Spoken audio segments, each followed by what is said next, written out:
সবাইকে নতুন বছরের শুভেচ্ছা, অগ্রিম শুভেচ্ছা জানিয়ে দিলাম। তো আজ রান্না থাকছে লটিয়া মাছ। লটিয়া মাছ কীভাবে আমি রান্না করি সেটাই আপনাদের সাথে শেয়ার করব।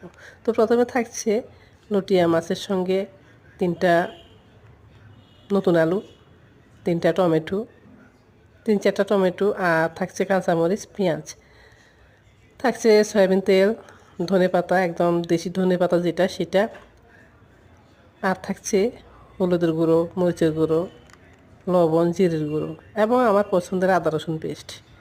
তো আরও থাকছে মেথি দানা। তো আমার সব রান্নায় আপনারা খেয়াল করলে দেখবেন মেথি দানা দিয়ে রান্না করি, আমার খুব ভালো লাগে। আর লটিয়া মাছটা আমি আগে থেকেই ম্যারিনেট করে রেখেছিলাম হলুদের গুঁড়ো, মরিচের গুঁড়ো, লবণ দিয়ে। আর এখানে সয়াবিন তেল দিয়ে দিব মেথি দানা ফোড়ন।